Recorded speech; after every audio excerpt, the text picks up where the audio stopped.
नमस्कार प्यारे दर्शकों, हमारे चैनल दिव्या ज्ञान कहानियां में आपका हार्दिक स्वागत है। आज हम आपके लिए एक ऐसी प्रेरणादायक और दिल को छू लेने वाली कहानी लेकर आए हैं। एक गरीब लड़की को सौतेली माँ ने लालच में आके जब बना दी बड़े घर की बहू, रहस्यमय ज्ञान और जीवन के गहरे संदेशों से भरी हुई है। यह कहानी आपके दिल को छू जाएगी और आपको प्रेम और दया का महत्व समझाएगी।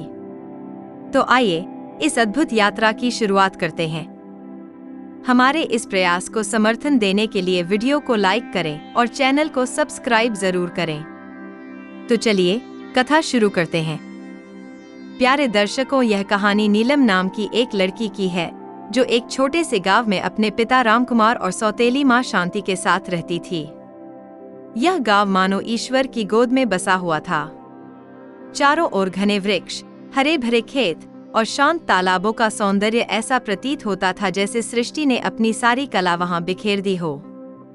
हर सुबह की ठंडी हवा में मिट्टी की सौंधी खुशबू भगवान के आशीर्वाद का संकेत लगती थी, जो हर व्यक्ति के हृदय को शांति और आनंद से भर देती थी। लेकिन इस दिव्य वातावरण के बावजूद नीलम का जीवन संघर्षों से भरा हुआ था। वह एक गरीब किसान परिवार में जन्मी थी। दुर्भाग्यवश उसके बचपन में ही उसकी मां का देहांत हो गया। पिता रामकुमार, जो ईमानदार और मेहनती व्यक्ति थे, ने कठिन परिस्थितियों में घर की जिम्मेदारियों के लिए दूसरी शादी कर ली। उनकी नई पत्नी शांति स्वभाव से स्वार्थी थी और नीलम को कभी स्नेह या ममता नहीं दे पाई। उसने नीलम को अपनी बेटी के रूप में स्वीकार करने के बजाय हमेशा बोझ के रूप में देखा। नीलम का बचपन कठिनाई और तपस्या से भरा हुआ था। घर के कामों में डूबी हुई उसकी मासूमियत शांति को और चिढ़ाती। हर सुबह जब भगवान सूर्य अपनी किरणों से गांव को आशीर्वाद देते, नीलम अपनी छोटी सी खाट से उठकर घर की सफाई में जुट जाती। उसके छोटे छोटे हाथों में झाड़ू होती और वह घर के हर कोने को साफ करती। उसकी उम्र भले ही छोटी थी, लेकिन उसकी जिम्मेदारियां एक वयस्क महिला जैसी थीं। नीलम पढ़ाई से बहुत प्रेम करती थी। स्कूल की किताबें और अध्यापिका के दिए गए ज्ञान में उसे सुकून मिलता था, लेकिन यह सुख अधिक समय तक नहीं टिक पाया। जब वह 5वीं कक्षा में थी तो शांति ने उसकी पढ़ाई छुड़वा दी। शांति का तर्क था कि पढ़ाई लड़कियों के किस काम आएगी। भगवान ने हर व्यक्ति को सपने देखने और उन्हें पूरा करने की शक्ति दी है, लेकिन शांति के कटु शब्द नीलम के सपनों को बार बार चूर चूर कर देते। जब भी नीलम अपने पुराने दोस्तों से मिलती तो वे उससे पूछते, तुम अब स्कूल क्यों नहीं आती? यह सुनकर उसकी आंखें नम हो जाती और वह चुपचाप घर लौट आती। वहां शांति का कठोर व्यवहार उसकी प्रतीक्षा करता। नीलम का घर एक साधारण कच्चा मकान था, जिसकी मिट्टी की दीवारें बारिश के समय सीलन से भर जाती और गर्मियों में तंदूर की तरह तपने लगती। यह मकान केवल 2 कमरों का था। एक कमरे में उसके पिता रामकुमार और सौतेली माँ शांति रहते थे, जबकि दूसरे कमरे में नीलम अपने छोटे सौतेले भाई बहनों के साथ सोती थी। इन 3 बच्चों की देखभाल की जिम्मेदारी भी नीलम के कंधों पर थी। शांति अक्सर उन्हें नीलम के भरोसे छोड़ देती क्योंकि उसे अपने आराम करना ज्यादा पसंद था।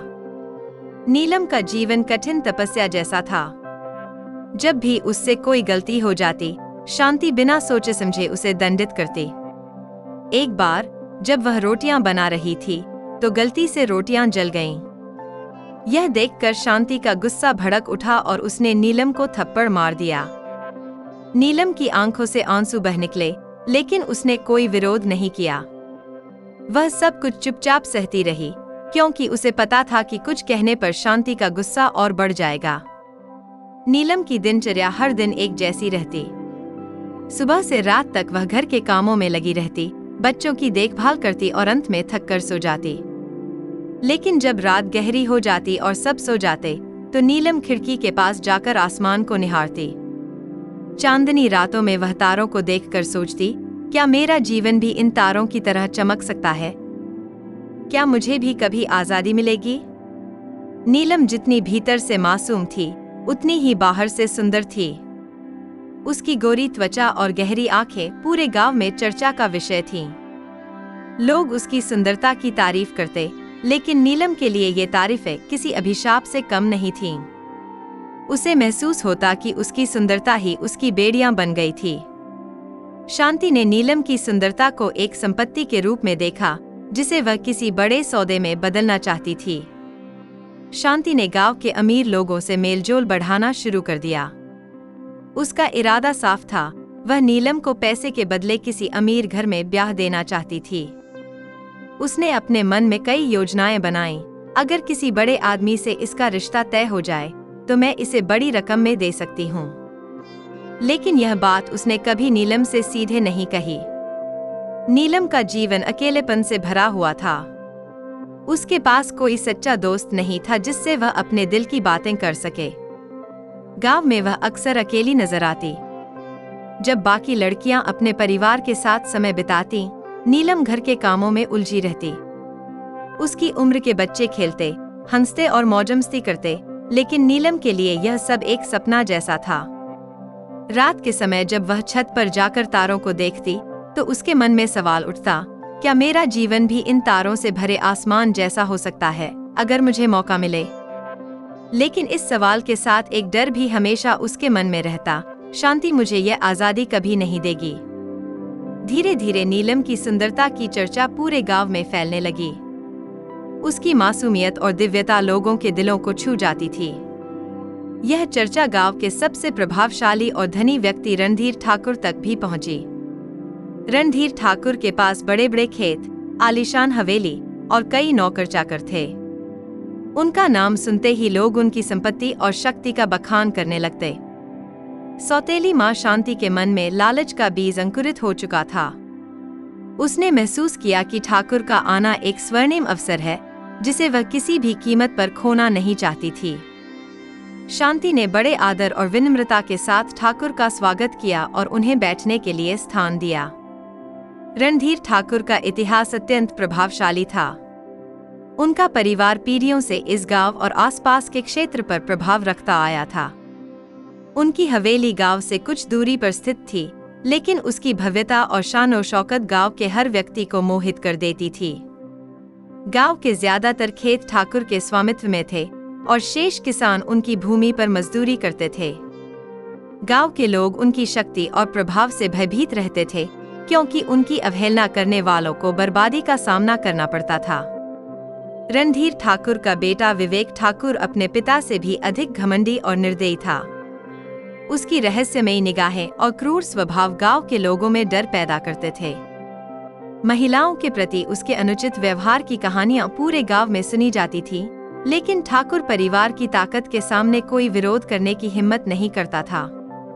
उस दिन जब रणधीर ठाकुर नीलम के घर पहुंचे, उनकी चमचमाती गाड़ी और उसके पीछे चल रही 3 अन्य गाड़ियां गांव में उनके रुतबे का प्रदर्शन कर रही थीं। उस समय नीलम रसोई में काम कर रही थी और शांति बरामदे में बैठी थी। जैसे ही गाड़ियों की आवाज सुनाई दी, शांति का दिल लालच और उत्साह से भर गया। उसने जल्दी से अपने दुपट्टे को ठीक किया और दरवाजे पर दौड़ी। दरवाजा खोलते ही शांति ने ठाकुर को देखकर आदरपूर्वक कहा, आइए ठाकुर साहब, यह घर तो आपके कदमों की राह देखता है। ठाकुर ने हल्की मुस्कान दी और घर के अंदर आ गए। उनका चेहरा गंभीर था और उनकी आंखों की चमक किसी के भी हृदय में डर पैदा कर सकती थी। शांति ने उन्हें तुरंत खाट पर बैठने का न्योता दिया और फिर नीलम को आवाज लगाई, नीलम, जल्दी से ठंडा पानी लेकर आ। नीलम ने बिना कुछ पूछे रसोई से पानी लाने की तैयारी की, लेकिन उसका मन बेचैन था। वह समझ नहीं पा रही थी कि इतने प्रभावशाली लोग उनके घर क्यों आए हैं। जब वह पानी लेकर ठाकुर के पास पहुंची तो उसने सिर झुकाकर उनके सामने गिलास रखा। रणधीर ठाकुर की नजरें नीलम पर टिक गईं। उसकी सुंदरता और मासूमियत उनकी कल्पना से भी अधिक निकली। उसकी पवित्रता और सौम्यता ने जैसे ठाकुर के मन को छू लिया। उन्होंने पानी का गिलास उठाया, लेकिन उनकी आंखें लगातार नीलम पर टिकी रहीं। वहीं उनके बेटे विवेक ठाकुर की नजरों में कुछ और ही भाव थे। उसमें एक अजीब सा अहंकार और लालच झलक रहा था। विवेक जानता था कि वह जो चाहता है उसे पाना उसकी आदत है, और अब नीलम भी उसके लिए बस एक और चीज थी जिसे वह अपनी संपत्ति बनाना चाहता था। शांति, जो पहले ही समझ चुकी थी कि रणधीर ठाकुर का यहाँ आना क्या मायने रखता है, बहुत चतुराई से बातचीत शुरू करने लगी। उसने मुस्कुराते हुए कहा, ठाकुर साहब, आपका हमारे घर आना हमारे लिए सौभाग्य की बात है। आपके चरणों से हमारा आंगन पवित्र हो गया है। अब तो हमारी किस्मत बदलना तय है। रणधीर ठाकुर ने गंभीरता से कहा, तुम्हारी बेटी नीलम बहुत सुंदर है। शांति ने अपनी खुशी छुपाते हुए कहा, ठाकुर साहब, यह तो हमारे लिए गर्व की बात होगी। लेकिन उसने अपनी बात अधूरी छोड़ दी ताकि ऐसा लगे कि वह सोच समझकर जवाब दे रही है। रणधीर ठाकुर उसकी चालाकी को भांप गए और मुस्कुराते हुए बोले, शांति, अगर तुम्हारी बेटी का रिश्ता हमारे परिवार में हो जाता है तो तुम्हारी सारी परेशानियां खत्म हो जाएंगी। मैं तुम्हें 2 लाख रुपए दूंगा।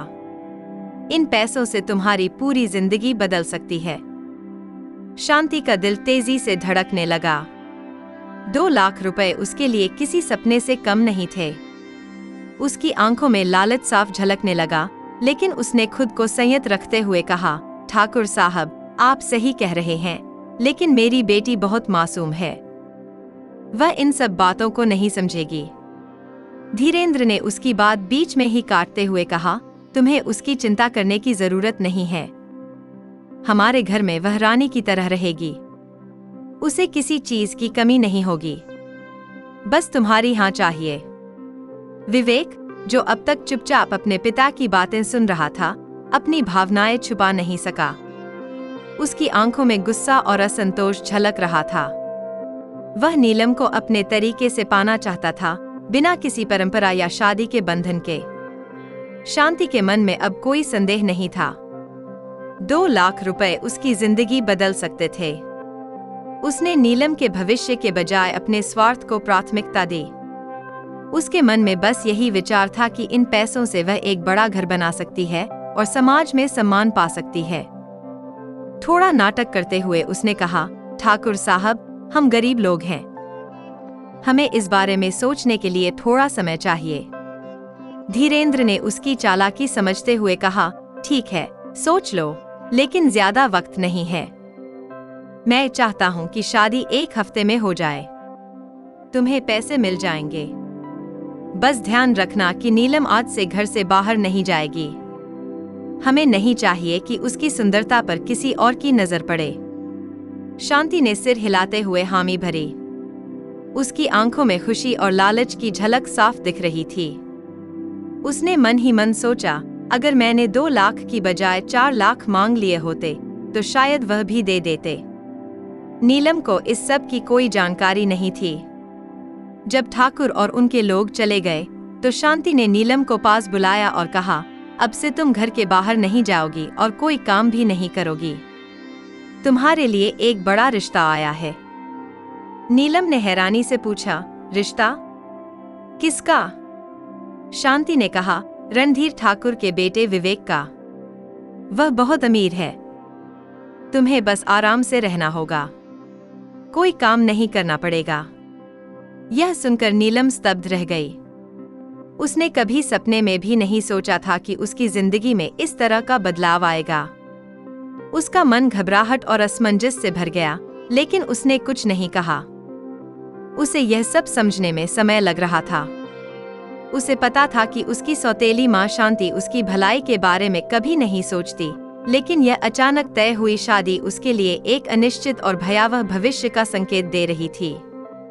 रणधीर ठाकुर और उनके बेटे विवेक के जाने के बाद नीलम के मन में उथल-पुथल मच गई।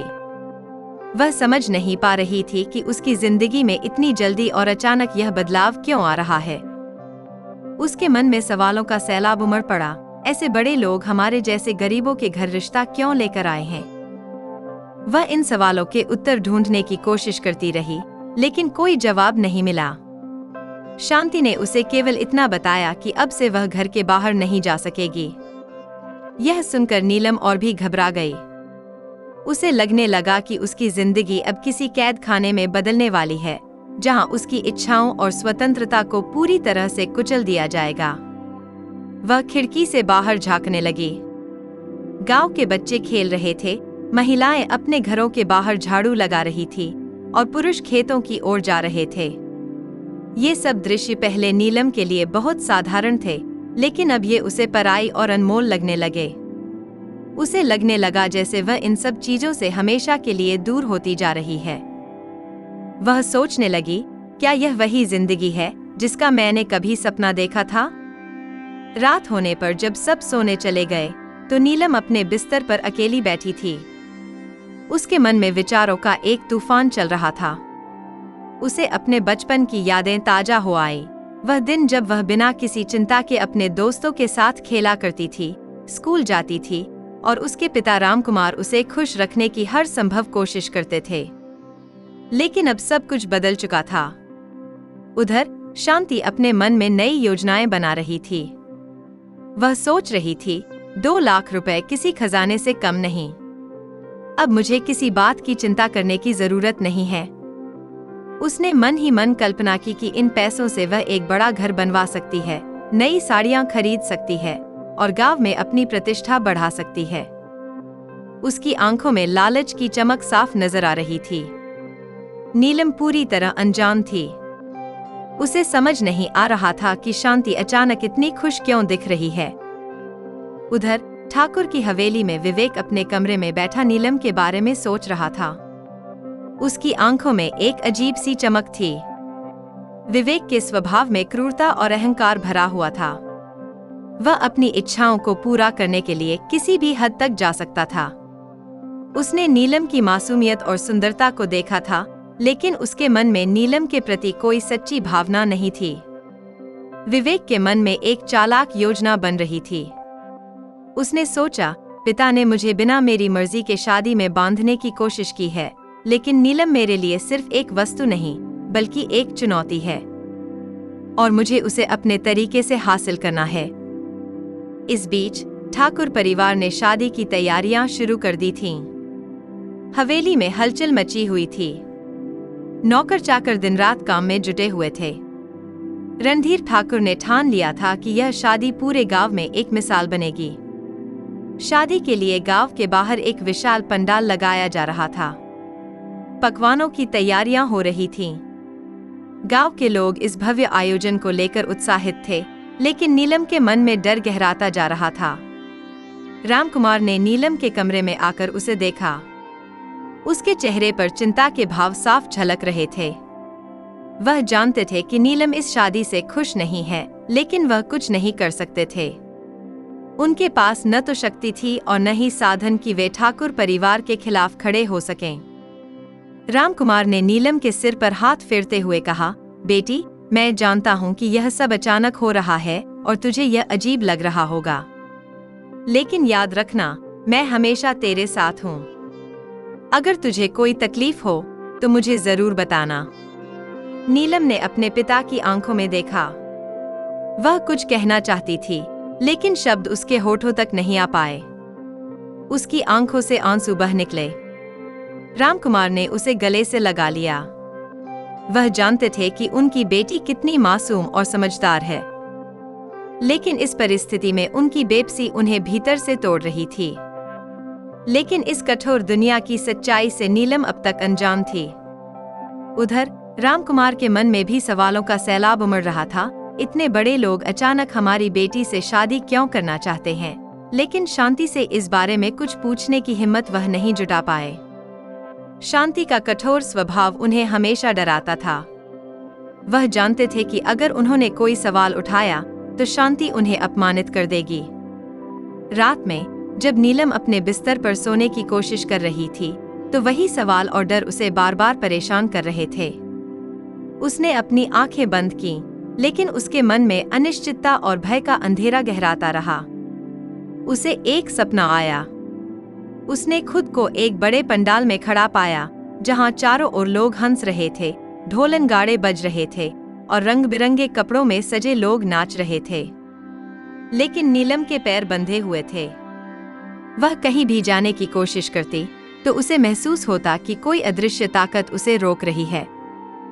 वह चीखती, मुझे छोड़ दो, मुझे जाने दो, लेकिन उसकी आवाज किसी तक नहीं पहुंच रही थी।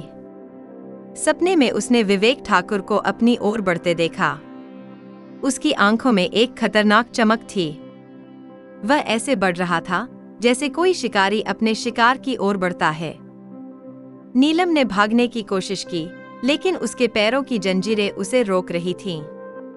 वह विवेक से बचने के लिए छटपटाती रही, लेकिन विवेक ने उसे पकड़ लिया और जोर से खींचकर अपने पास ले आया। अचानक उसकी नींद टूट गई। वह घबराते हुए उठ बैठी और चारों ओर देखा। उसका कमरा अंधेरे में डूबा हुआ था। उसका दिल जोर जोर से धड़क रहा था और उसकी सांसें तेज हो रही थीं। उसने महसूस किया कि वह पसीने में पूरी तरह भीग चुकी थी। यह सपना उसके डर और अनिश्चितता का प्रतीक था। वह समझ गई थी कि यह शादी उसकी जिंदगी को पूरी तरह बदल देगी और वह इसके लिए बिल्कुल भी तैयार नहीं थी। रणधीर ठाकुर और विवेक के जाने के बाद शांति ने अपनी योजनाओं पर तेजी से काम करना शुरू कर दिया। वह इस मौके को किसी भी कीमत पर हाथ से जाने नहीं देना चाहती थी। उसे पूरा यकीन हो चुका था कि उसकी जिंदगी बदलने वाली है। 2 लाख रुपए और सोने के गहने और गांव की सबसे अमीर बहू बनने का सपना उसकी आंखों में चमक रहा था। उसने मन ही मन सोचा, यह सब मेरी कल्पना से भी बड़ा है। शांति ने अपने पति रामकुमार को ज्यादा जानकारी नहीं दी। वह जानती थी कि रामकुमार इस फैसले का विरोध कर सकते हैं, लेकिन शांति ने ठान लिया था कि वह अपने स्वार्थ और लालच के लिए किसी की भी परवाह नहीं करेगी। शांति ने बस इतना कहा, शादी की तैयारी शुरू करनी है। नीलम को अब तैयारियों में लगना होगा। शांति ने नीलम को आवाज दी।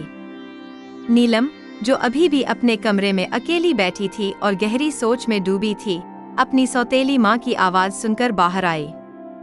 शांति की बात सुनकर वह चौंक गई। इतनी जल्दी शादी की तैयारी क्यों शुरू हो रही है? उसने झिझकते हुए पूछा। शांति ने उसे डपटते हुए कहा, तुझे सवाल करने की जरूरत नहीं है।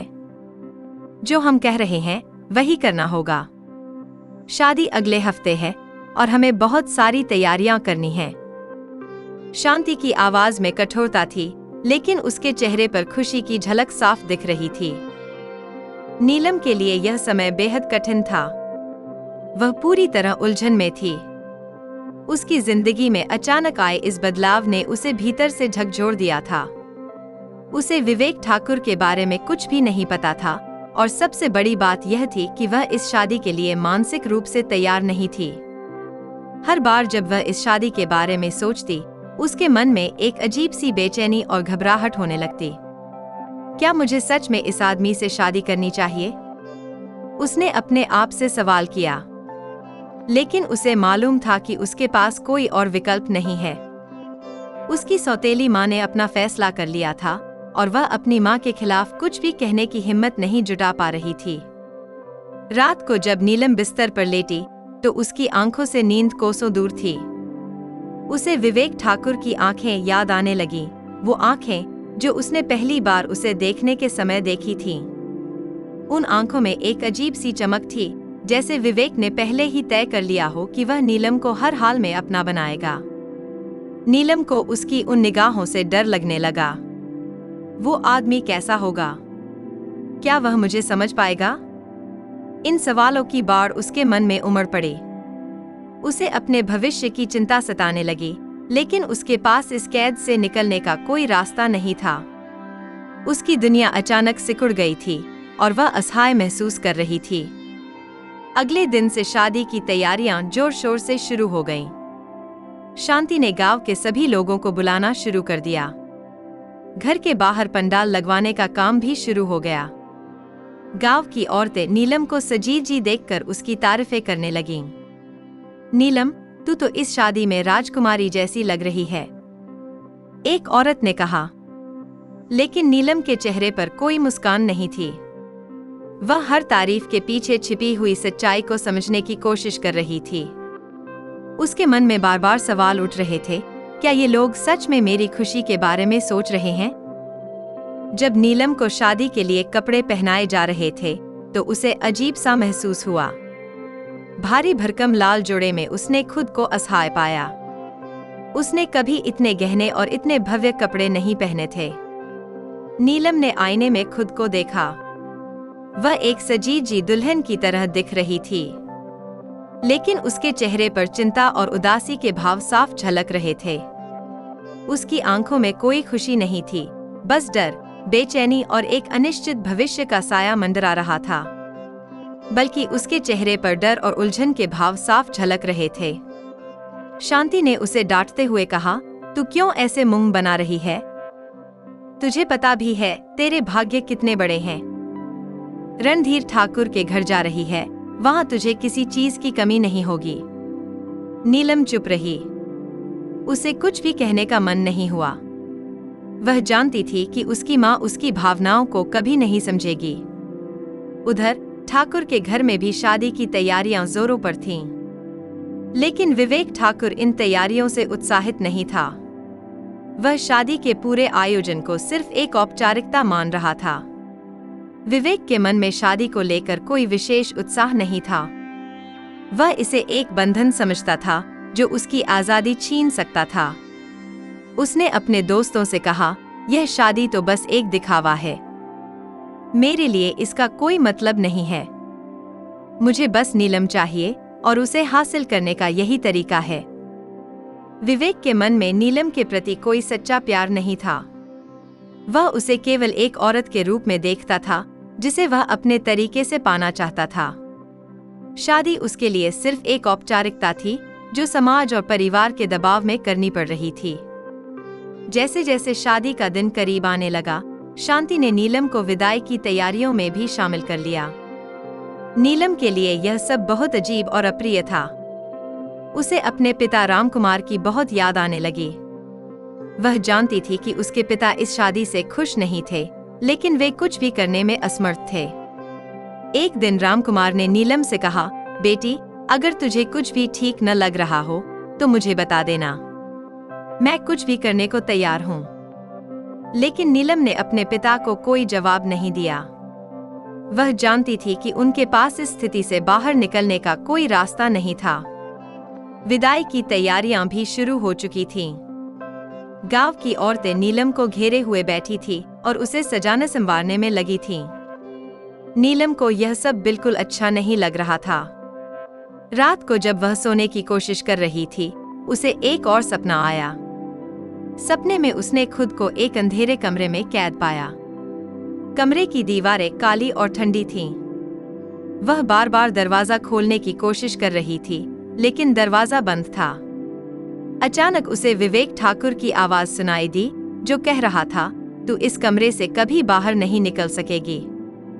नीलम ने दरवाजा पीटने की कोशिश की, लेकिन उसकी आवाज किसी तक नहीं पहुंची। तभी उसे महसूस हुआ कि उसकी जंजीरें और भी कस गई हैं। वह घबराकर उठ बैठी। उसकी सांसें तेज हो गईं और वह पसीने में तरबतर थी। उसे समझ नहीं आ रहा था कि यह सपना था या हकीकत। उसके दिल में यह डर बैठ गया था कि यह शादी उसके लिए एक कैद साबित होगी। शादी का दिन आ गया। पूरे गांव में इस शादी की धूमधाम की चर्चा थी। नीलम के घर पर सुबह से ही हलचल मची हुई थी। हर तरफ रौनक थी, गहनों की चमक, रंग बिरंगे कपड़े और शहनाई की गूंज। लेकिन इस पूरे माहौल में नीलम के दिल में खुशी की बजाय डर और असमंजस का साया गहरा होता जा रहा था। नीलम का दिल तेजी से धड़क रहा था। वह अपने कमरे में अकेली बैठी थी और उसकी आंखों में चिंता और अनिश्चितता साफ झलक रही थी। गांव के कई लोग शादी की तैयारियों में जुटे हुए थे। महिलाएं नीलम को सजाने संवारने में लगी हुई थी, उसे दुल्हन के रूप में सबसे खूबसूरत दिखाने की कोशिश कर रही थीं। लेकिन नीलम का मन इन सब तैयारियों से कहीं दूर था। वह बार बार अपने भविष्य के बारे में सोच रही थी। क्या मैं सच में इस शादी के लिए तैयार हूँ? उसने खुद से यह सवाल बार बार किया।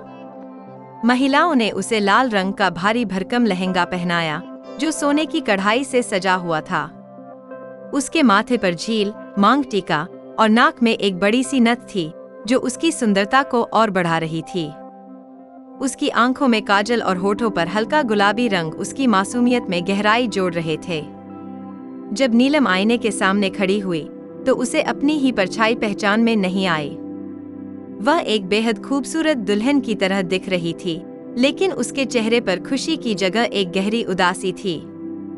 उसकी आंखों में एक अजीब सा खालीपन था जो उसके भीतर की बेचैनी को बयां कर रहा था। शांति ने नीलम की तरफ देखा और मुस्कुराते हुए कहा, आज तू कितनी सुंदर लग रही है। तुझे देखकर रणधीर ठाकुर भी गर्व महसूस करेंगे कि उन्होंने तुझे अपनी बहू चुना है। नीलम ने कोई जवाब नहीं दिया।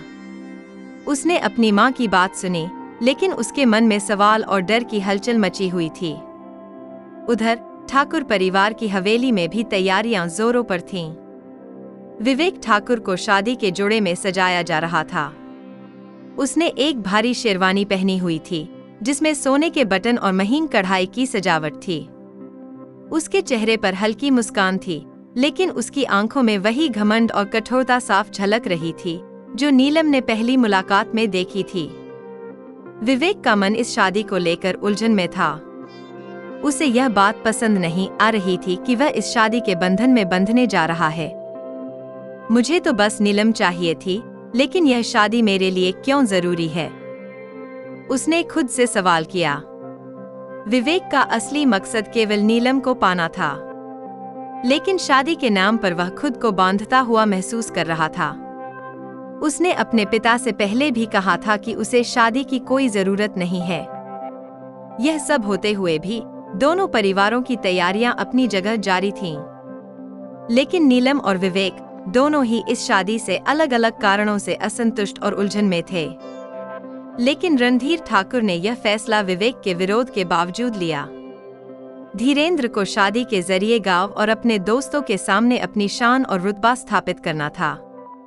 शादी की रस्में शुरू हो चुकी थीं।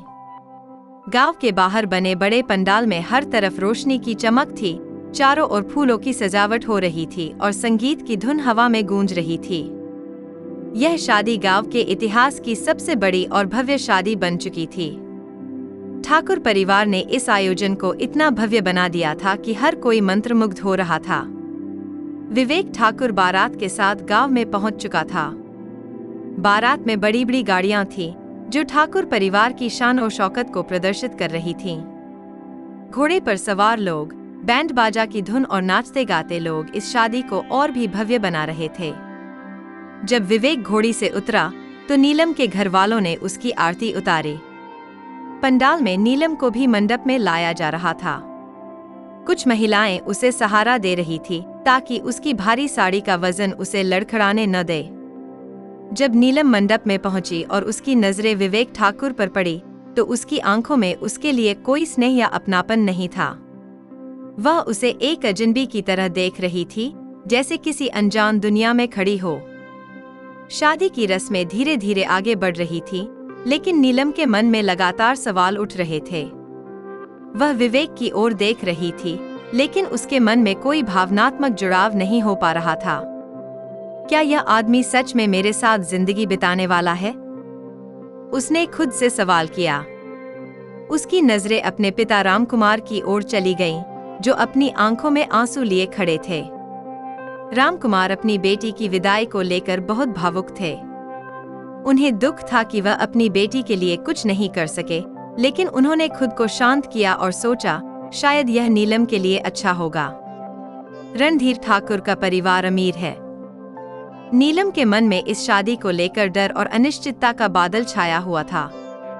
वह जानती थी कि उसकी सौतेली माँ, शांति, ने यह रिश्ता लालच में किया है, लेकिन वह यह नहीं समझ पा रही थी कि इस शादी के बाद उसका जीवन कितना बदलने वाला है।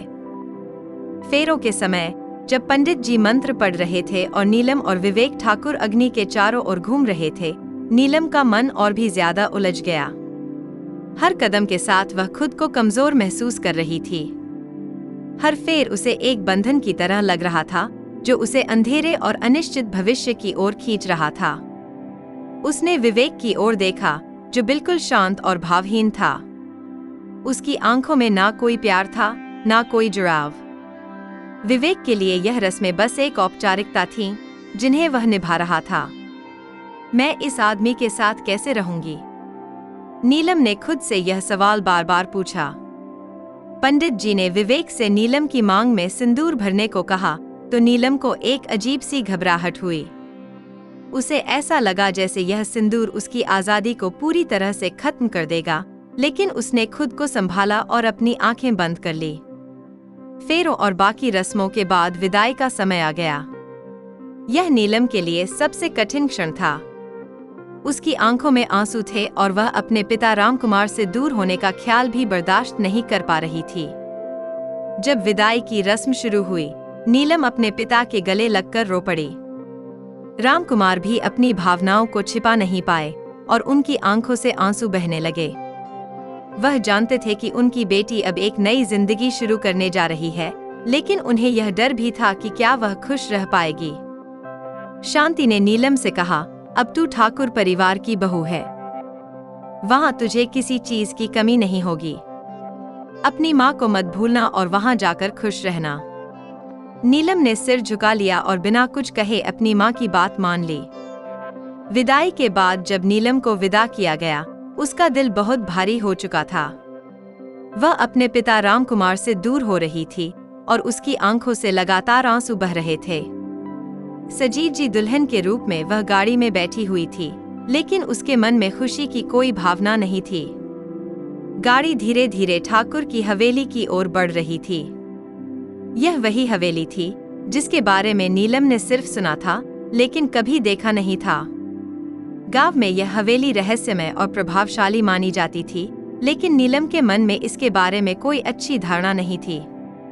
उसने लोगों से सुना था कि वहां कई अजीब और डरावनी घटनाएं होती हैं, लेकिन वह यह सोचकर हमेशा उन बातों को नजरअंदाज करती रही थी कि शायद यह सब सिर्फ कहानियां ही हों। गाड़ी में विवेक ठाकुर भी नीलम के साथ बैठा था, लेकिन दोनों के बीच कोई बातचीत नहीं हो रही थी। विवेक चुपचाप बैठा हुआ था, जैसे उसे इस शादी से कोई मतलब ही नहीं था। उसकी नजरें गाड़ी की खिड़की से बाहर देख रही थी और चेहरे पर एक अजीब सा ठंडापन था। वह नीलम की तरफ देख भी नहीं रहा था, जैसे वह उसकी मौजूदगी को पूरी तरह से नजरअंदाज कर रहा हो। नीलम ने विवेक की ओर एक बार नजर उठाई, लेकिन उसकी आंखों में कोई स्नेह या अपनापन नहीं था। क्या यह आदमी मेरी जिंदगी का हिस्सा बनने लायक है? नीलम ने मन ही मन सोचा। गाड़ी ठाकुर की हवेली के बड़े गेट के सामने रुकी। नीलम ने हवेली को देखा तो उसकी आंखें एक पल के लिए चौंकीं। यह हवेली किसी महल से कम नहीं थी। बड़े बड़े दरवाजे, ऊंची ऊंची दीवारें और चारों ओर फैला हुआ बागान। हवेली के बाहर कई नौकर चाकर खड़े थे जो नई दुल्हन के स्वागत के लिए तैयार थे। हवेली के अंदर का दृश्य और भी शानदार था। सोने और चांदी की सजावट, मखमली कालीन और दीवारों पर लगे महंगे चित्रों ने इस जगह को और भी शाही बना दिया था। नीलम इस भव्यता को देखकर थोड़ी घबराई हुई थी। वह ऐसी दुनिया में कभी नहीं रही थी जहां इतनी दौलत, शान और शोहरत हो। उसके कदम भारी हो गए और वह सोचने लगी कि क्या वह इस जगह में खुद को ढाल पाएगी। दरवाजे पर खड़ी नीलम को देखकर नौकर चाकर तुरंत उसके स्वागत में लग गए। लीजिए बहू जी, आपका स्वागत है। उनकी आवाजों में आदर था, लेकिन नीलम को यह आदर कुछ बनावटी और अजीब सा लगा। हवेली के मुख्य द्वार पर नीलम का गृह प्रवेश की रस्म शुरू हो गई। रणधीर ठाकुर पहले से ही वहां मौजूद थे। उन्होंने नीलम को देखकर एक हल्की मुस्कान दी, लेकिन उनकी आंखों में वही पुरानी रहस्यमयी चमक थी। धीरेन्द्र नीलम के आने से बहुत खुश थे, लेकिन यह खुशी किसी पिता के समान नहीं थी।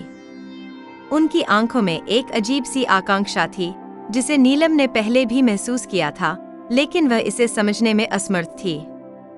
शांति, नीलम की सौतेली माँ भी वहां मौजूद थी।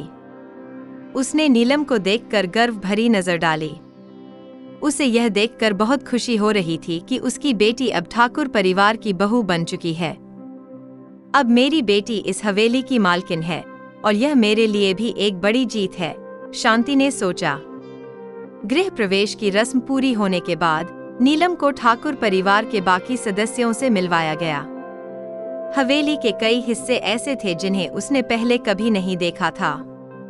अब उसे इस जगह को अपना घर मानना था, लेकिन इस नए माहौल में वह बहुत अजनबी और अनहसी महसूस कर रही थी। विवेक ठाकुर का व्यवहार अभी भी अजीब था। उसने नीलम से कोई बात नहीं की और उसकी ओर कोई खास ध्यान भी नहीं दिया। ऐसा लग रहा था जैसे वह इस शादी से पूरी तरह उदासीन हो। यह देखकर नीलम के मन में और भी सवाल उठने लगे। विवेक ठाकुर का यह ठंडापन उसे और भी असहज कर रहा था। उसने सोचा कि शायद विवेक को इस शादी के लिए मजबूर किया गया है और वह इस रिश्ते से खुश नहीं है। लेकिन नीलम खुद भी इस रिश्ते से खुश नहीं थी, इसलिए वह विवेक की भावनाओं को समझने की कोशिश कर रही थी। विवेक ने कमरे में जाकर अपने कपड़े बदले और फिर बिना कुछ कहे हवेली के अंदर के दूसरे हिस्से में चला गया। उसकी ये हरकतें नीलम को चौंकाने वाली लग रही थी, लेकिन उसने खुद को शांत रखा। नीलम को हवेली के ऊपरी हिस्से में स्थित एक बड़े और शानदार कमरे में ले जाया गया। यह कमरा किसी महल के कमरे से कम नहीं था।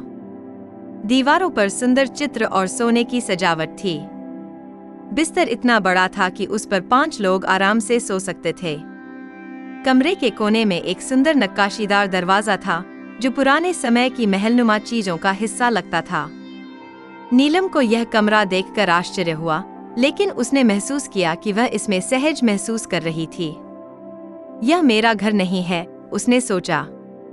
यह कमरा जितना भव्य और आलीशान था, उतना ही यह उसे अपनी पुरानी जिंदगी की याद दिला रहा था, जहां वह सादगी से रहती थी। नीलम ने कमरे में कदम रखते ही महसूस किया कि यह जगह उसके लिए अजनबी है। उसने सोचा कि यहाँ सब कुछ होते हुए भी वह अकेली महसूस कर रही है।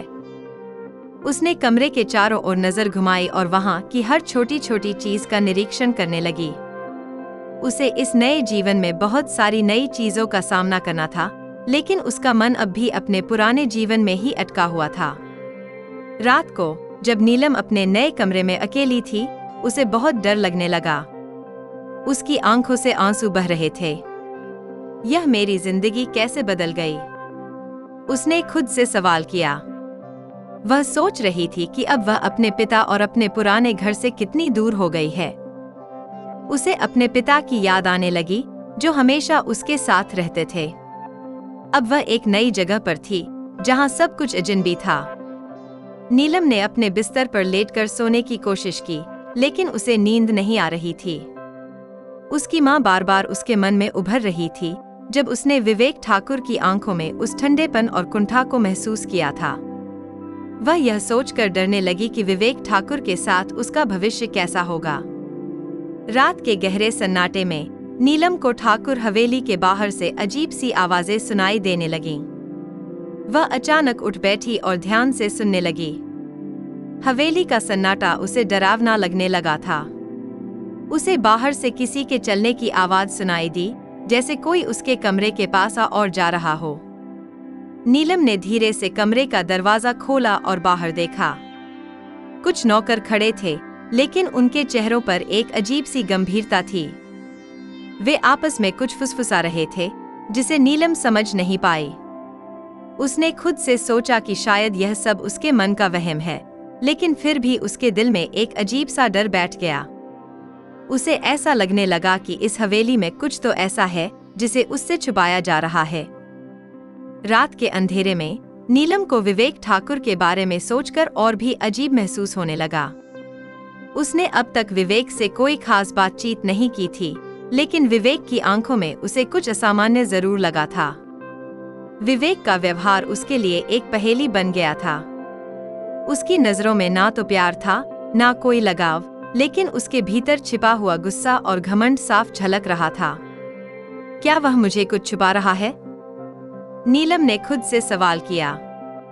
वह इस सवाल का जवाब ढूंढने की कोशिश कर रही थी, लेकिन उसे कुछ समझ नहीं आ रहा था। उसके मन में कई तरह के विचार घूम रहे थे, लेकिन वह किसी नतीजे पर नहीं पहुंच पा रही थी। नीलम को ठाकुर हवेली में आए कुछ ही घंटे हुए थे, लेकिन उसे ऐसा लग रहा था जैसे वह कई सालों से इस भारी और रहस्यमय वातावरण में फंसी हुई है। रात की गहराई बढ़ने के साथ ही हवेली और भी डरावनी लगने लगी थी। हवेली का सन्नाटा, दीवारों पर टंगे पुराने चित्र और हर कोने से आने वाली हल्की हल्की आवाजें उसे बेचैन कर रही थीं। नीलम अपने बिस्तर पर बैठी थी, लेकिन उसे नींद नहीं आ रही थी। वह बार बार अपने कमरे के बाहर से आने वाली आवाजों पर ध्यान देने की कोशिश कर रही थी। कभी कभी उसे ऐसा महसूस होता कि हवेली के गलियारों में कोई हलचल हो रही है। क्या यहाँ सचमुच कुछ छिपा हुआ है? उसने खुद से पूछा। हवेली के बड़े से वार्डों से हवा के गुजरने की आवाज उसके दिल में डर भर देती। उसे यह हवेली अब और भी रहस्यमय लगने लगी थी। उसकी माँ बार बार सवाल करती, क्या इस हवेली में कुछ ऐसा है जिसे मुझे छुपाया जा रहा है? नीलम को विवेक के साथ अब तक का अनुभव बहुत अजीब और डरावना लग रहा था। शादी के बाद से विवेक हमेशा चुप और गंभीर रह रहा था। अगली सुबह जब नीलम उठी तो उसने देखा कि विवेक कमरे में नहीं था। उसने सोचा कि वह शायद हवेली के किसी दूसरे हिस्से में होगा, लेकिन उसे याद आया कि रात में भी विवेक बहुत देर से आया था और आते ही बिना कुछ कहे सो गया था। वह मुझसे बात क्यों नहीं करता?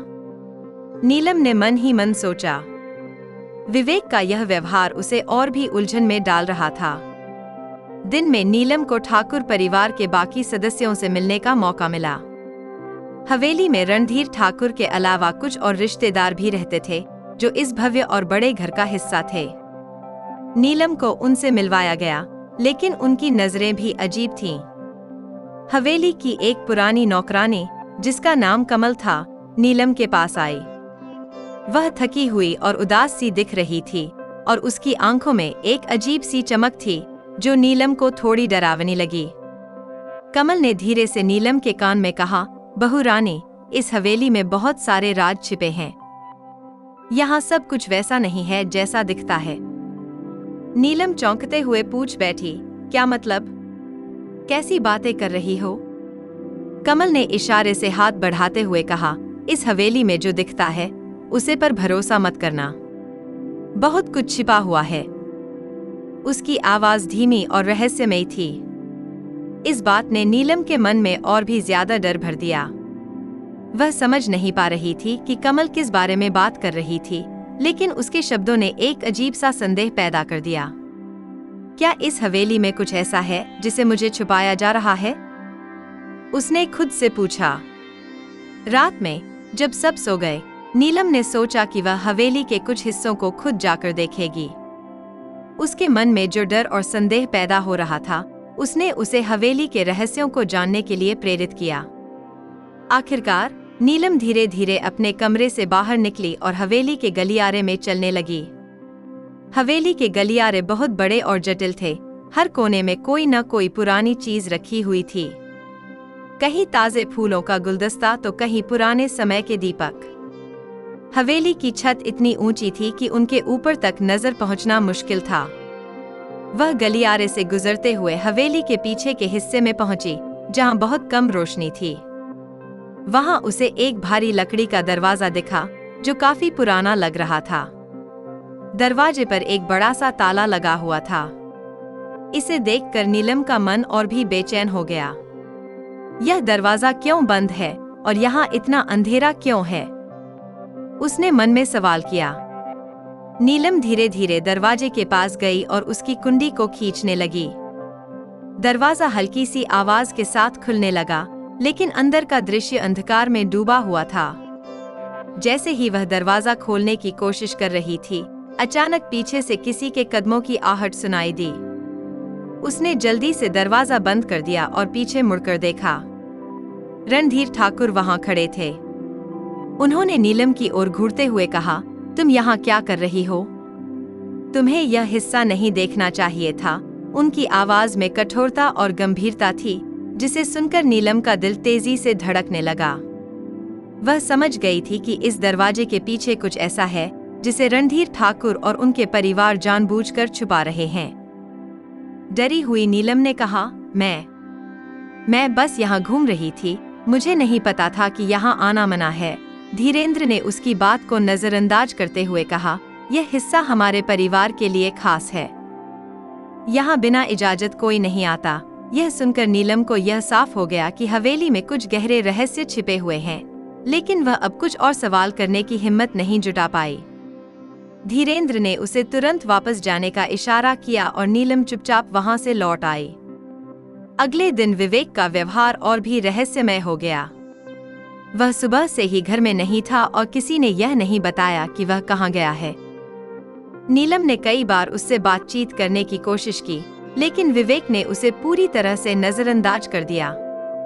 वह दिन भर हवेली के बाहर रहा और जब रात हुई तो वह वापस आया, लेकिन आते ही अपने कमरे में चला गया और दरवाजा बंद कर लिया। नीलम ने विवेक के इस व्यवहार को देखकर सोचा, यह आदमी क्या छुपा रहा है? वह मुझसे बात क्यों नहीं करता? रात को नीलम ने तय किया कि वह विवेक से हर हाल में बातचीत करेगी और उसके रहस्यमय व्यवहार का कारण जानने की कोशिश करेगी। हवेली के नौकर चाकर भी एक अजीब तरह की फुसफुसाहट में लगे रहते। जब वे नीलम के पास होते तो धीरे धीरे आपस में बातें करते और फिर अचानक चुप हो जाते। यह सब देखकर नीलम को और भी अजीब लगने लगा। उसे महसूस हुआ कि इस हवेली में हर कोई कुछ न कुछ छिपा रहा है।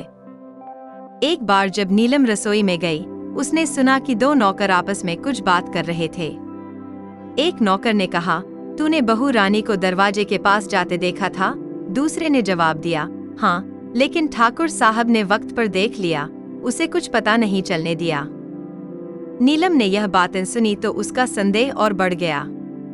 आखिर इस हवेली में ऐसा क्या छिपा है जिसे सब मुझे छिपा रहे हैं? उसने सोचा। विवेक ठाकुर का व्यवहार अब पहले से भी ज्यादा अजीब हो गया था। शादी के कुछ दिन बाद भी उसने नीलम से कोई बातचीत नहीं की थी। वह हवेली के अंदर या बाहर रहता, लेकिन हमेशा चुपचाप, जैसे वह वहां मौजूद ही न हो। जब वह नीलम के पास होता तो उसकी आंखों में एक अजीब सी उदासी और घमंड दिखाई देती। नीलम के मन में हर दिन सवाल बढ़ते जा रहे थे, यह आदमी मुझसे इतना क्यों डर बना रहा है? वह यह सोचने पर मजबूर थी कि शायद विवेक के मन में कुछ गहरे राज हैं, जो वह जानबूझकर छुपा रहा है। उसकी आंखों में एक रहस्य छिपा था, जो हर दिन नीलम को और परेशान करता जा रहा था। एक शाम जब नीलम अपने कमरे में बैठी थी, उसने सोचा कि अब वह विवेक से बात करने की कोशिश करेगी। उसने तय किया कि चाहे जो भी हो, उसे अब चुप नहीं रहना चाहिए। नीलम धीरे धीरे विवेक के कमरे की ओर बढ़ी। जब वह वहां पहुंची तो दरवाजा बंद था। उसने हल्के से दरवाजा खटखटाया, लेकिन कोई जवाब नहीं मिला। दरवाजे की दरार से हल्की रोशनी आ रही थी और अंदर से धीमी आवाजें सुनाई दे रही थीं। नीलम का दिल तेजी से धड़कने लगा। उसने दरवाजे पर कान लगाकर सुना तो विवेक और रणधीर ठाकुर की बातें सुनाई दी। तुम्हें यह सब बंद करना होगा, धीरेंद्र की गहरी और गंभीर आवाज आई। अब नीलम इस घर की बहू है। अगर उसने कुछ भी जान लिया तो सब कुछ बर्बाद हो जाएगा। विवेक की आवाज धीमी लेकिन गुस्से और बेचैनी से भरी हुई थी। मुझे कोई फर्क नहीं पड़ता पिताजी। मैंने यह शादी आपके कहने पर की है, लेकिन मैं इसे अपने तरीके से निभाऊंगा। नीलम के लिए मेरे मन में कोई जगह नहीं है। यह सुनकर नीलम चौंक गई। मेरे लिए कोई जगह नहीं है, यह सुनकर उसका दिल टूट गया। वह यह समझने की कोशिश कर रही थी कि आखिर विवेक का यह ठंडापन और नाराजगी किस कारण से है। धीरेंद्र ने फिर से कहा, तुम्हें समझना होगा विवेक, यह सिर्फ एक शादी नहीं है। इससे हमारी प्रतिष्ठा जुड़ी है। तुम्हें अपना व्यवहार बदलना होगा। विवेक ने बिना कोई जवाब दिए कुछ कदम पीछे हटाए और दरवाजे की ओर बढ़ा। यह देखकर नीलम तेजी से अपने कमरे की ओर लौट गई, ताकि विवेक को पता न चले कि वह उनकी बातें सुन रही थी। जब नीलम अपने कमरे में लौटी, उसके मन में कई सवाल उमड़ने लगे। यह सब क्या हो रहा है? विवेक मुझसे इतनी डरी क्यों बना रहा है? ठाकुर साहब क्यों चाहते हैं कि वह अपना व्यवहार बदले? रणधीर ठाकुर की बातों से उसे यह साफ हो गया था कि इस शादी के पीछे कुछ और ही मकसद है। उसे यह भी समझ में आ गया कि विवेक इस शादी से खुश नहीं है और शायद उसे जबरदस्ती इस रिश्ते में बांधा गया है। नीलम ने सोचा कि वह इस स्थिति का सामना कैसे करेगी। वह चाहती थी कि उसके जीवन में कुछ स्थिरता आए, लेकिन अब उसे महसूस होने लगा था कि उसकी जिंदगी धीरे धीरे एक गहरे रहस्य में डूब रही है। कुछ दिन बाद नीलम को हवेली के गुप्त हिस्से के बारे में और भी जानकारी मिली। एक दिन जब वह रसोई में बैठी थी, उसने नौकरों की बातें फिर से सुनी। उनमें से एक नौकर ने कहा, बहू रानी अब हवेली के उस हिस्से में नहीं जाती जहां वह रात को गई थी। ठाकुर साहब ने उसे रोक दिया था। दूसरे ने जवाब दिया, हाँ, वहाँ जो छिपा है वह अगर किसी को पता चल गया तो सब कुछ बर्बाद हो जाएगा। नीलम ने यह बातें सुनी तो उसका संदेह और बढ़ गया। आखिर इस हवेली में ऐसा क्या छिपा है जिसे सब मुझे छिपा रहे हैं, उसने सोचा। नीलम ने तय किया कि वह अब और चुप नहीं बैठेगी। उसे इस रहस्य का पता लगाना था और इसके लिए वह हवेली के गुप्त हिस्से को फिर से देखने का प्रयास करेगी। अगली रात जब हवेली में सब सो रहे थे, नीलम ने फिर से उस गुप्त दरवाजे की ओर जाने का फैसला किया। वह धीरे धीरे चलकर दरवाजे तक पहुंची, लेकिन इस बार दरवाजा पहले से खुला हुआ था। नीलम का दिल तेजी से धड़कने लगा। उसने दरवाजे के अंदर झांकने की कोशिश की। अंदर का दृश्य पहले से भी ज्यादा डरावना था। कमरे में धुंधली रोशनी थी और दीवारों पर पुरानी तस्वीरें टंगी थीं। कमरे के बीचों बीच एक पुरानी सी मेज रखी थी जिस पर कुछ किताबें और पुराने कागज रखे हुए थे। नीलम ने ध्यान से देखा और पाया कि उन कागजों में कुछ अजीब बातें लिखी हुई थीं। वह धीरे धीरे मेज के पास गई और उन कागजों को पढ़ने लगी। कागजों में जो बातें लिखी थीं, उन्हें पढ़कर नीलम के होश उड़ गए। उनमें रणधीर ठाकुर के पुराने किस्से लिखे थे जो बताते थे कि कैसे उन्होंने अपने स्वार्थ के लिए कई लोगों की जिंदगी बर्बाद की थी। नीलम ने देखा कि उन कागजों में कई ऐसे नाम थे जिनके बारे में उसने पहले सुना था। गांव के कुछ बड़े लोग जो अचानक गायब हो गए थे और जिनके बारे में कोई भी कुछ नहीं जानता था। वह सब रणधीर ठाकुर के कारनामे थे। क्या यह सब सच है? क्या रणधीर ठाकुर ने इतने लोगों की जिंदगी बर्बाद की है? नीलम का मन इन सवालों से भर गया। वह समझ गई थी कि इस हवेली में कुछ बहुत बड़ा और घिनौना छिपा हुआ है। उसे अब एहसास हो गया था कि वह एक ऐसे जाल में फंसी हुई है जहां से निकलना आसान नहीं होगा। अगले दिन विवेक का व्यवहार और भी रहस्यमय हो गया। उसने नीलम से बहुत कठोरता से कहा, तुम्हें इस हवेली के कुछ हिस्सों में जाने की इजाजत नहीं है। याद रखना, यहाँ सब कुछ तुम्हारे लिए नहीं है। नीलम को यह सुनकर बहुत बुरा लगा। उसने सोचा, यह आदमी मुझसे इतनी नफरत क्यों करता है? क्या यह भी रणधीर ठाकुर की तरह ही है? विवेक की आंखों में अब पहले से भी ज्यादा ठंडापन और क्रूरता थी। वह नीलम को अपनी जिंदगी से पूरी तरह बाहर रखने की कोशिश कर रहा था। अब नीलम के पास सिर्फ एक ही रास्ता था, हवेली के रहस्यों का पर्दाफाश करना और खुद को इस जाल से बाहर निकालना। उसने तय कर लिया कि वह सच्चाई का सामना करेगी, चाहे इसके लिए उसे कितने भी खतरे क्यों न उठाने पड़े। नीलम के सामने ठाकुर हवेली के रहस्यों की परतें धीरे धीरे खुलने लगी थीं। उसने अब तक जितना जाना था वह केवल एक झलक मात्र थी। विवेक और रणधीर ठाकुर के छिपे हुए राज उसके सामने आने लगे, लेकिन फिर भी कई सवाल उसके मन में बने हुए थे। उसने एक बार फिर उन कागजात को याद किया जिनमें रणधीर ठाकुर के काले कारनामों के बारे में लिखा हुआ था। उसे अब साफ हो गया था कि ठाकुर परिवार के नाम के पीछे एक काला सच छुपा हुआ है। उसने खुद से सवाल किया, क्या यह हवेली सिर्फ एक घर है या यहाँ कुछ और बड़ा छिपा हुआ है? विवेक का रहस्यमय और क्रूर व्यवहार भी उसे परेशान कर रहा था। विवेक मुझे क्यों नजरअंदाज करता है? इस रिश्ते से दूर क्यों भागता है? क्या यह सिर्फ शादी से बचने का एक तरीका है या इसके पीछे कुछ और बड़ा राज है? एक दिन नीलम ने ठाकुर हवेली के पुराने नौकरों से बात करने का फैसला किया। कमला, जो हवेली की सबसे पुरानी नौकरानी थी, नीलम के लिए एकमात्र ऐसा व्यक्ति थी जिससे वह कुछ जानने की उम्मीद कर सकती थी। एक शाम जब हवेली में सन्नाटा पसरा हुआ था, नीलम ने कमला को अपने पास बुलाया और धीरे धीरे उसे हवेली के बारे में पूछना शुरू किया। कमला, इस हवेली में कुछ तो छिपा हुआ है। मुझे सच बताओ, नीलम ने गंभीरता से पूछा। कमला ने थोड़ी देर चुप्पी साधी, फिर गहरी सांस ली और कहा, बहू रानी, इस हवेली के बारे में बहुत कुछ है जो आपको पता नहीं है। यह हवेली सिर्फ ईंट और पत्थर से नहीं बनी, इसमें कई लोगों की चीखें और दर्द शामिल हैं। यहाँ जो कुछ भी होता है वह सब आपके सामने नहीं आता, कमला ने धीरे धीरे कहा। नीलम चौंक कर पूछी, क्या मतलब, कैसी बातें कर रही हो? कमला ने उसे एक और खींचते हुए कहा, यहाँ बहुत से लोग आए, लेकिन कुछ लौट नहीं पाए। यहाँ की हवाओं में एक अजीब सी खामोशी है। रणधीर ठाकुर बहुत चालाक आदमी है, लेकिन उनकी ताकत इंसानियत से परे है। कमला की बातों से नीलम को समझ आने लगा कि रणधीर ठाकुर का अतीत बहुत गहरा और डरावना है।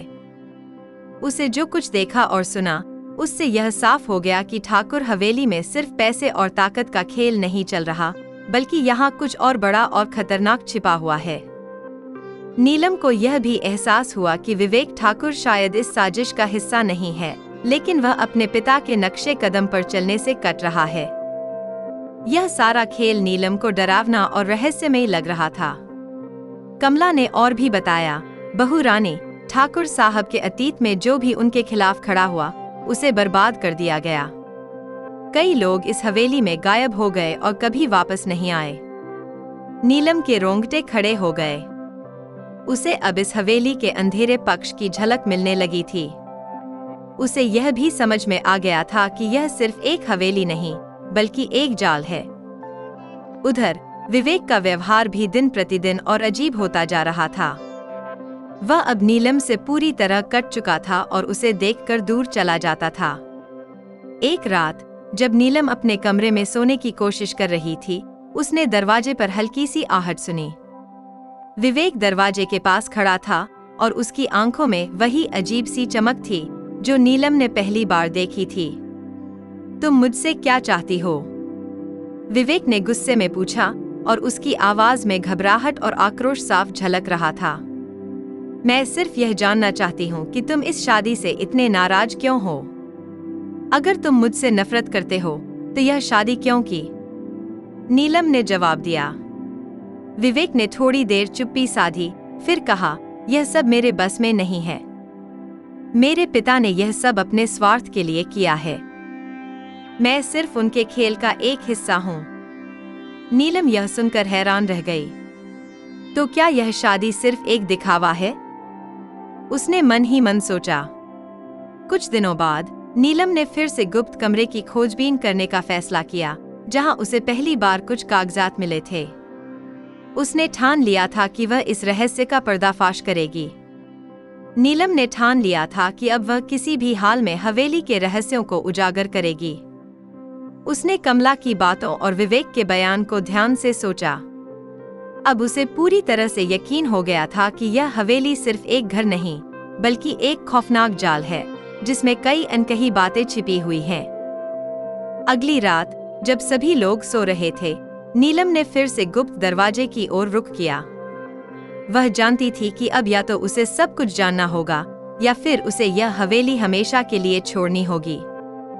वह धीमे कदमों से चलते हुए उस पुराने दरवाजे तक पहुंची, लेकिन इस बार दरवाजा खुद ब खुद खुला हुआ था, जैसे किसी ने जानबूझकर उसे खोल रखा हो। वह अंदर घुसी और जैसे ही कमरे में दाखिल हुई, उसे वही अजीब सी गंध महसूस हुई जो पहले भी वह महसूस कर चुकी थी। कमरे के बीचों बीच एक पुराना लकड़ी का अलमारी रखा था, जो कुछ अजीब सा महसूस हो रहा था। नीलम ने धीरे से अलमारी का दरवाजा खोला और जो कुछ उसने देखा, उसकी सांसें थम गईं। अलमारी में कुछ पुराने कागज, किताबें और तस्वीरें रखी हुई थीं। जब उसने उन कागजों को पढ़ना शुरू किया, तो उसकी आंखों में हैरानी और डर समा गया। उन कागजों में लिखा था कि रणधीर ठाकुर ने हवेली में कई लोग खो दिए थे। वे लोग जिन्हें उसने अपनों की तरह अपनाया, लेकिन अंत में वह उन लोगों को अपने रास्ते से हटा देता। हर किसी को अपने उद्देश्य के लिए इस्तेमाल किया था और फिर उसे या तो मार दिया या फिर उसे गायब कर दिया। नीलम की आंखों में आंसू आ गए। उसे अब समझ में आ गया था कि विवेक क्यों डरता है। वह अपने पिता के कृत्यों से भागने की कोशिश कर रहा था, लेकिन अब वह भी उनके नियंत्रण में था। उसने तय किया कि अब वह इन राजों को उजागर करेगी। उसने कागजों को इकट्ठा किया और कमरे से बाहर निकलने की कोशिश की, लेकिन जैसे ही वह दरवाजे तक पहुंची, अचानक उसकी नजर रणधीर ठाकुर पर पड़ी, जो दरवाजे के बाहर खड़े थे। उनके चेहरे पर एक खौफनाक मुस्कान थी। तुम्हें क्या लगता है, नीलम? तुम इन कागजों को लेकर जा सकती हो? धीरेंद्र की आवाज में एक गहरी चेतावनी थी। तुमने जो शुरू किया है, उसका अंजाम तुम्हें भुगतना होगा। नीलम की आवाज कांप रही थी, लेकिन उसने पूरी हिम्मत जुटाते हुए कहा, मैं यह सब तुम्हारे खिलाफ साबित करूंगी, चाहे इसके लिए मुझे अपनी जान ही क्यों न गंवानी पड़े। रणधीर ठाकुर ने उसकी बातों को नजरअंदाज करते हुए धीरे धीरे कदम बढ़ाए। तुम्हारी जान की कोई कीमत नहीं है नीलम, तुम समझ नहीं रही हो। इस हवेली में सब कुछ मेरे नियंत्रण में है। अब तुम इस खेल का हिस्सा बन चुकी हो। नीलम ने एक गहरी सांस ली और बिना पीछे मुड़े आगे बढ़ी। उसे अब यह समझ में आ चुका था कि यह लड़ाई सिर्फ उसकी नहीं, बल्कि उस हवेली और उस परिवार के स्याह इतिहास के खिलाफ थी।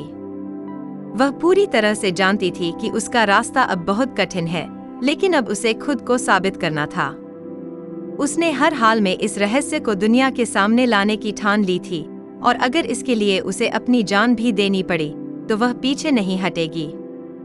विवेक ने भी अब इसे स्वीकार किया था कि वह अपने पिता के खिलाफ खड़ा नहीं हो सकता था, लेकिन वह नीलम को इस संघर्ष से बाहर रखना चाहता था। नीलम ने विवेक से फिर से संपर्क करने की कोशिश की, लेकिन वह हमेशा कुछ दूर भागता रहा। अब सब कुछ नीलम के ऊपर था। क्या वह सच को दुनिया के सामने ला पाएगी? क्या वह इस हवेली के अंधेरे राजों से खुद को और अपने रिश्ते को बचा पाएगी? नीलम की यात्रा अब एक मोड़ पर पहुंच चुकी थी, जहां उसे न सिर्फ अपनी जान का खतरा था, बल्कि पूरे ठाकुर परिवार की अंधेरी सच्चाई से भी जूझना था। उसकी हिम्मत अब पूरी तरह से संकल्प में बदल चुकी थी, और वह किसी भी हाल में उन राजों का पर्दाफाश करने के लिए तैयार थी जो ठाकुर हवेली के भीतर छिपे थे।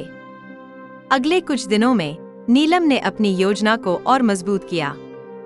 उसने कमला से और भी बातें की और धीरे धीरे हवेली के रहस्यों के बारे में और जानने की कोशिश की।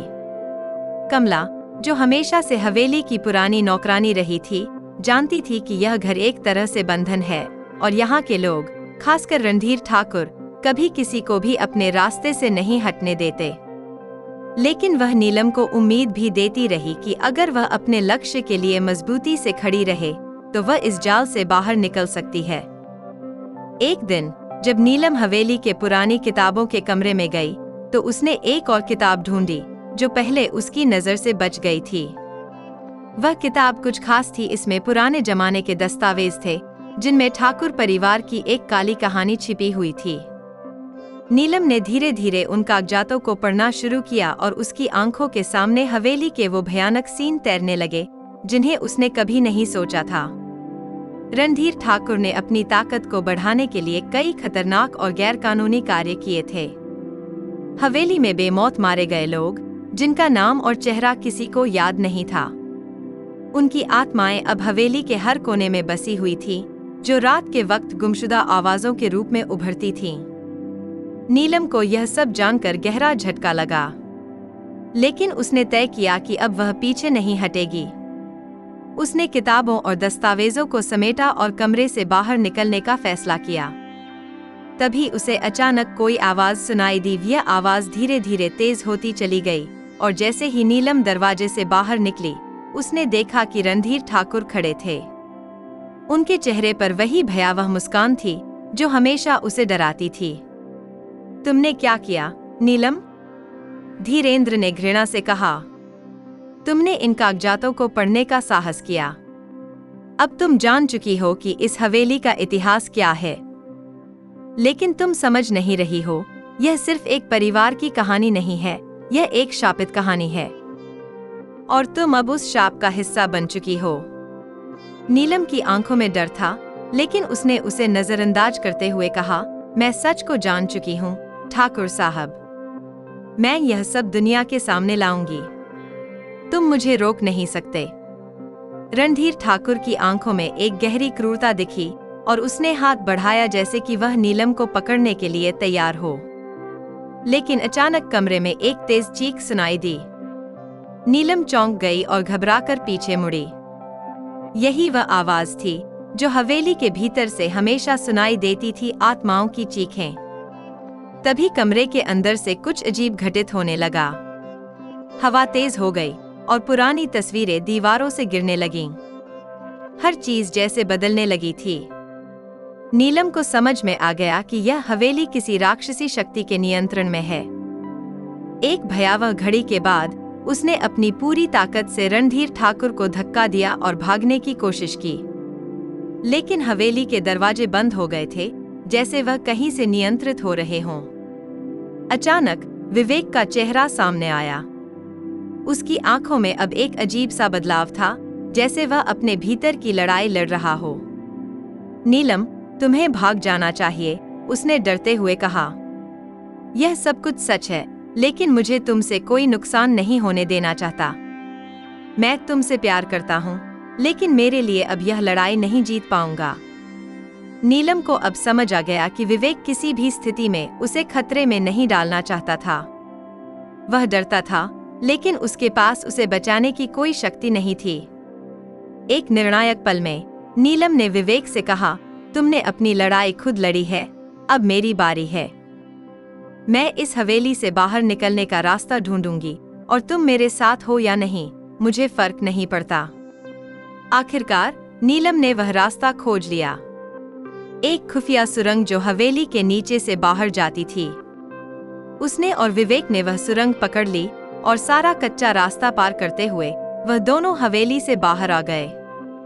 जब वे बाहर निकले तो रणधीर ठाकुर का चेहरा उनके सामने एक घृणित छवि बनकर उभरा, और हवेली की आत्माएं चीख उठीं। यह एक नई शुरुआत थी, एक मौका था नीलम के लिए अपने भविष्य को अपने तरीके से बनाने का। अब हवेली का सच सामने आ चुका था, और उसकी सच्चाई को दुनिया में उजागर करने की योजना शुरू हो चुकी थी। हवेली से बाहर आकर नीलम और विवेक दोनों राहत की सांस ले रहे थे, लेकिन उनके दिलों में एक गहरी दुविधा थी। हवेली में जो कुछ भी हुआ था वह दोनों के लिए एक काला रहस्य बन चुका था। विवेक अब नीलम के करीब था, लेकिन उसे यह समझने में समय लग रहा था कि अब उनका भविष्य क्या होगा। हवेली के खतरनाक सच को सामने लाने के लिए उन्हें और भी ताकतवर होने की जरूरत थी। कई रातों तक नीलम और विवेक ने एक योजना बनाई ताकि रणधीर ठाकुर के अपराधों को दुनिया के सामने लाया जा सके। वे जानते थे कि इस रास्ते में कई चुनौतियां आ सकती हैं, लेकिन वे किसी भी हाल में अपने कदम पीछे नहीं खींचने वाले थे। इस दौरान विवेक ने नीलम को एक और कष्टपूर्ण सच बताया। हवेली से भागते वक्त उसने महसूस किया कि उसके पिता ने उसे सिर्फ एक मोहरे की तरह इस्तेमाल किया था। वह खुद भी इस खेल का हिस्सा था, लेकिन उसे इसका एहसास बहुत देर से हुआ। मैंने अपनी जिंदगी में कभी भी किसी को सच्चाई से डरते हुए नहीं देखा, विवेक ने एक दिन नीलम से कहा। लेकिन अब मुझे समझ में आ गया है कि जब किसी को सच्चाई का सामना करना होता है तो उसे अकेले नहीं लड़ना पड़ता।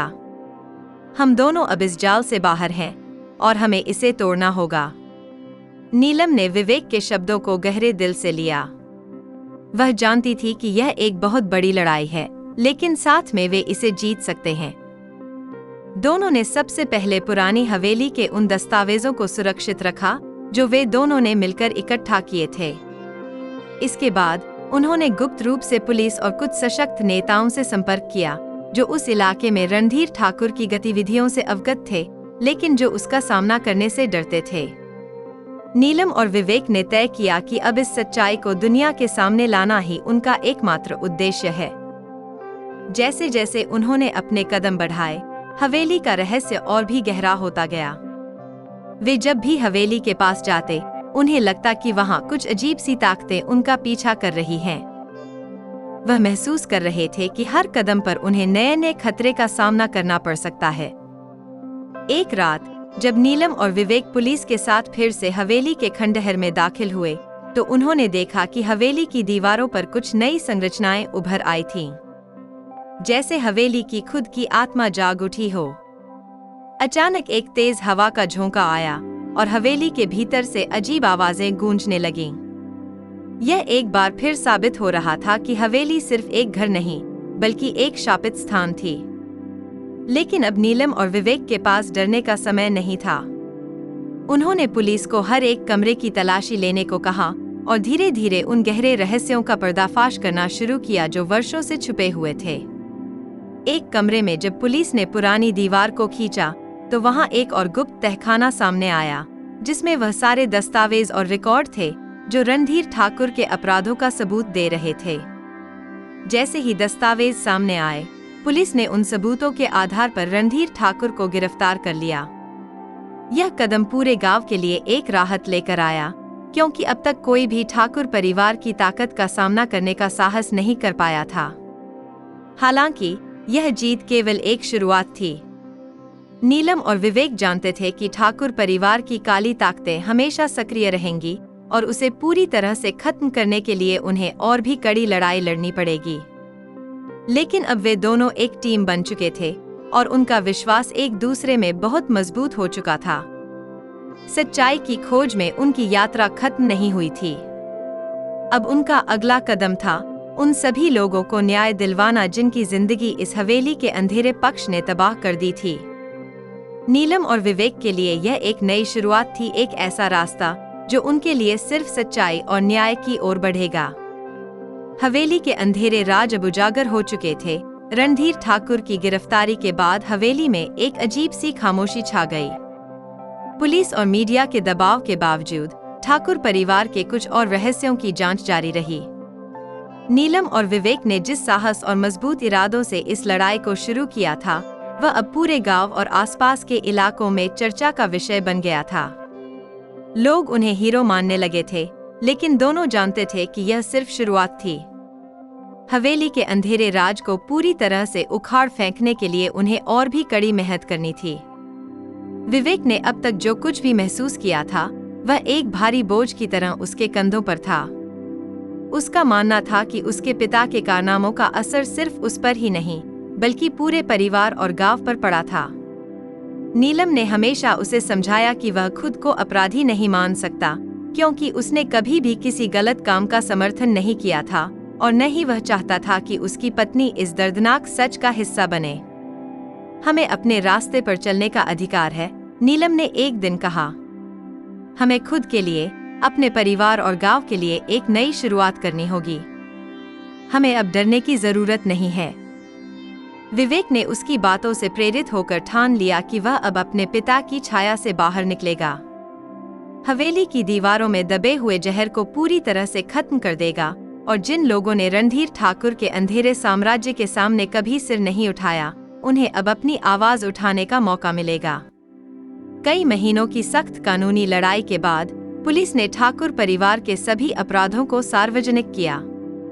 रणधीर ठाकुर के अलावा उसके कुछ रिश्तेदार और कर्मचारी भी गिरफ्तार हुए। यह एक ऐतिहासिक जीत थी और गांव में एक नया उजाला आया।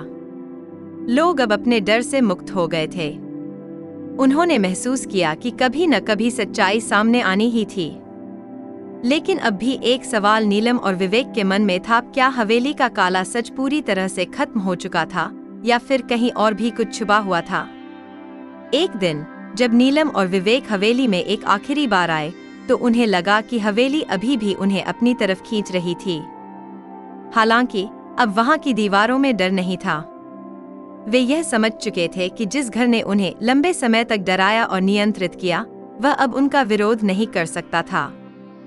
हमने इसे जीत लिया है, विवेक ने कहा और नीलम ने उसकी तरफ मुस्कुराते हुए देखा।